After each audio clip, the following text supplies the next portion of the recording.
नमस्कार दोस्तों। प्रसन्न ई शिक्षा में आपका स्वागत है। आज हम लोग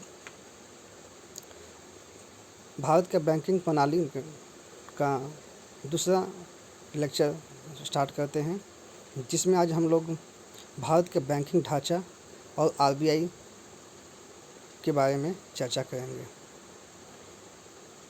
दोस्तों, आपसे अनुरोध है कि इस वीडियो को शुरू से अंत तक देखें और पसंद आने पर लाइक करें, सब्सक्राइब करें और शेयर करें, जिससे अधिक से अधिक लोगों को फ़ायदा हो सके। चलिए स्टार्ट करते हैं। भारत में बैंकिंग सिस्टम, आपको मैंने पिछले लेक्चर में बताया था कि बैंकिंग क्या होता है। बैंकिंग का अर्थ होता है कि वैसी संस्था जो लोगों का डिपॉजिट, जो पैसा है वो जमा ले और जमा के बिहार पर उसका इंटरेस्ट दे। दूसरा पॉइंट था उनमें कि वैसी संस्था जो लोगों को ऋण दे और ऋण जो लोन के बदले में इंटरेस्ट कमाए, इंटरेस्ट ले उससे, ऐसी संस्था को बैंक कहा जाता है। इसी तरह भारत में बैंकिंग ढांचा का स्ट्रक्चर इस प्रकार है। इससे सबसे पहले भारत में सबसे केंद्रीय बैंक है, जिसे हम लोग आरबीआई कहते हैं, रिजर्व बैंक ऑफ इंडिया कहते हैं। यह एक अधिसूचित बैंक है। रिजर्व बैंक अधिनियम 1934 की द्वितीय अनुसूची में सूचीबद्ध निम्नलिखित बैंक हैं इस प्रकार हैं, जैसे कि दो भाग हैं, एक अनुसूचित वाणिज्य बैंक और अनुसूचित सहकारी बैंक। अनुसूचित वाणिज्य बैंक अभी तक हमारे देश में 123 हैं और अनुसूचित सहकारी बैंक 87 है। अनुसूचित वाणिज्य बैंक में आते हैं विदेशी बैंक, सार्वजनिक क्षेत्र का बैंक, क्षेत्रीय ग्रामीण बैंक, निजी बैंक। विदेशी बैंक कितने हैं? 44। सार्वजनिक क्षेत्र के बैंक हैं 12, क्षेत्रीय ग्रामीण बैंक हैं 45, निजी क्षेत्र के बैंक हैं 22। अब आइए अनुसूचित सहकारी बैंक, अभी हैं वर्तमान में 87 है। इसमें शहरी सहकारी बैंक और दूसरा है राज्य सहकारी बैंक। अब हम लोग चर्चा करते हैं कि सार्वजनिक बैंक 12 हैं, में एक तो स्टेट बैंक ऑफ इंडिया हो गया और दूसरा 11 हो गया अन्य में होगा, जैसा कि पंजाब नेशनल बैंक को भी 3-4 बैंक में मर्ज किया गया है। इस तरह से देना बैंक को भी मर्ज किया गया है, देना बैंक हो गया है। इससे बहुत सारे हैं, यूनियन बैंक को किया गया है, यूनियन बैंक, यूनाइटेड बैंक, इस तरह से मर्ज करके अब टोटल हमारे देश में 11 ही सार्वजनिक बैंक हैं। अब हम लोग आते हैं भारत के बैंकिंग स्ट्रक्चर में। सबसे पहले हम लोग पढ़ते हैं भारतीय रिजर्व बैंक। भारतीय रिजर्व बैंक भारत का केंद्रीय बैंक है। इसकी स्थापना रिजर्व बैंक ऑफ इंडिया अधिनियम 1934 के अंतर्गत 1 अप्रैल 1935 को 5 करोड़ रुपये की अधिकृत पूंजी के साथ शुरू की गई थी। यानी जब ये बैंक, भारतीय रिजर्व बैंक स्थापित हुई थी, उसमें उसकी टोटल पूंजी थी 5 करोड़ से स्टार्ट की गई थी। और यह पूंजी जो थी 100 रुपये के मूल्य के 5 लाख अधिक अंशों पे यानी शेयर विभाजित थे। यानी कि एक शेयर का दाम था 100 रुपया था। 1935 में एक शेयर का दाम 100 रुपया था। इस तरीके से 5 लाख शेयर होल्डर थे।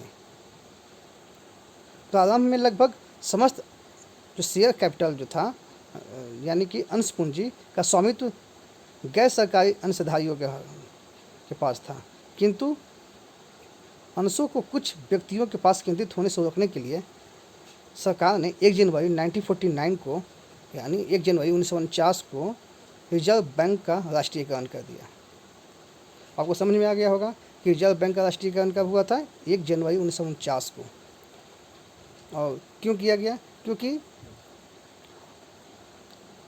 जो इसका स्टेक होल्डर है, शेयर होल्डर है, कुछ व्यक्तियों के पास केंद्रित न हो जाए, जिससे उनकी मोनोपोली चलने लगेगी। अब हम लोग आइए रिजर्व बैंक की संरचना की चर्चा करते हैं। रिजर्व बैंक के सामान्य प्रबंधक निर्देशन का कार्य 20 सदस्यों की एक केंद्रीय निदेशन मंडल द्वारा किया जाता है। केंद्रीय निदेशन मंडल में एक गवर्नर, 4 डिप्टी गवर्नर, एक वित्त मंत्रालय द्वारा नियुक्त सरकारी अधिकारी और भारत सरकार द्वारा नामित 10 ऐसे निदेशक होते हैं जो देश के आर्थिक जीवन के विभिन्न क्षेत्रों का प्रतिनिधित्व करते हैं, तथा 4 निदेशक स्थानीय बोर्डों का प्रतिनिधित्व करने के लिए केंद्र सरकार द्वारा मनोनीत की जाती हैं।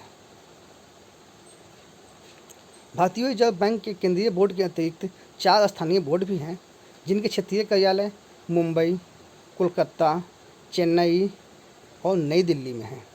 स्थानीय बोर्ड में 5 सदस्य होते हैं, जो केंद्र सरकार द्वारा 4 वर्ष की अवधि के लिए नियुक्त किए जाते हैं। स्थानीय बोर्ड केंद्रीय निदेशक मंडल के आदेशानुसार कार्य करते हैं तथा समय समय पर केंद्रीय निदेशक मंडल को महत्वपूर्ण विषयों पर परामर्श देते हैं। रिजर्व बैंक का मुख्यालय मुंबई में है। अब आपने समझा कि केंद्रीय बैंक जो हमारे देश का है, आरबीआई, भारतीय रिजर्व बैंक, उसमें 20 सदस्य हैं, जिसमें से यही 20% केंद्रीय मंत्रिमंडल का केंद्रीय निदेशक मंत्रिमंडल होते हैं, ठीक ना। जिसमें से आपको बताया मैंने कि एक गवर्नर, 4 डिप्टी गवर्नर, एक वित्त मंत्रालय का अधिकारी और 10 ऐसे निदेशक होते हैं जो आर्थिक क्षेत्रों का आर्थिक जीवन के विभिन्न क्षेत्रों का प्रतिनिधित्व करते हैं। और 4 स्थानीय निदेशक होते हैं, जो कि जिसका मुख्यालय है कोलकाता है, मुंबई है और चेन्नई है और नई दिल्ली में है। और स्थानीय बोर्ड में जो स्थानीय बोर्ड रहते हैं, बोर्डों में 5 सदस्य होते हैं, जो केंद्र सरकार द्वारा 4 वर्षों की अवधि के लिए नियुक्त किए जाते हैं, ठीक है। अब हम लोग आते हैं रिजर्व बैंक के function of reserve bank. Reserve bank का फंक्शन होता है नोटों का निर्गमन करना, यानी नोट को जारी करना। रिजर्व बैंक 1 रुपया और सिक्के को छोड़कर सभी नोट करेंसी को जारी करने का अधिकार है। वर्तमान में रिजर्व बैंक नोट प्रचालन की न्यूनतम निधि पद्धति को अपनाता है। जो नोट छापने की जो पद्धति है, वो न्यूनतम निधि पद्धति, इसको बोलते हैं मिनिमम रिजर्व सिस्टम, को अपनाता है। रिजर्व बैंक अधिनियम 1934 के अनुसार एक वित्तीय वर्ष में आरबीआई द्वारा 10,000 करोड़ से अधिक नोट जारी नहीं कर सकता है।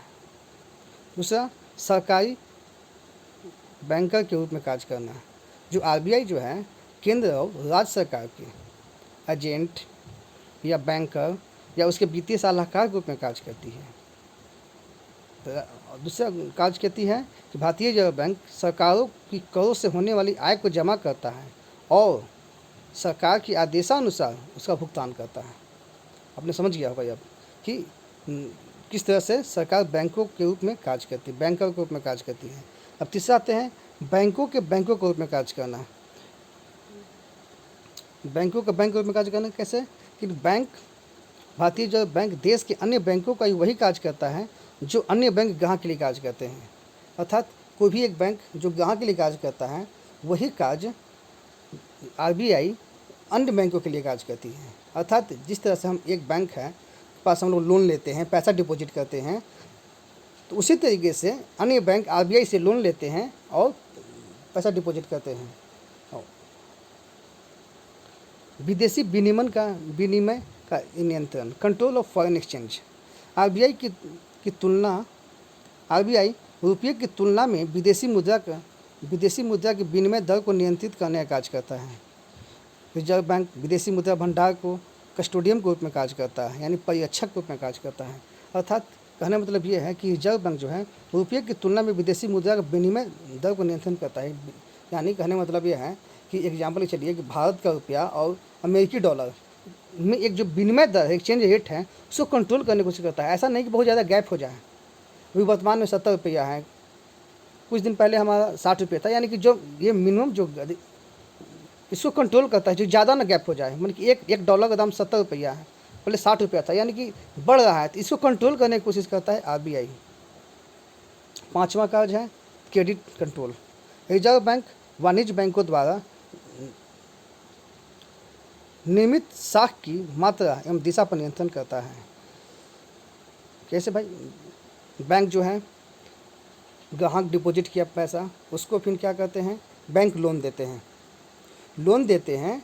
तो क्या होता है कि रेट ऑफ इंटरेस्ट ज़्यादा वहाँ देते हैं। जब लोन देते हैं तो ग्राहक से ज़्यादा रेट ऑफ इंटरेस्ट लेते हैं। यानी कि उनसे मनी क्रिएट किया ना, साख क्रिएट किया, साख क्रिएट करने का मतलब होता है कि मनी क्रिएट करना, पैसा इकट्ठा करना। तो इसी तरीके से जब बैंक इकट्ठा करते हैं तो आरबीआई क्या करती है कि उसको मात्रा को नियंत्रित और दिशा दिशा प्रदान करती है।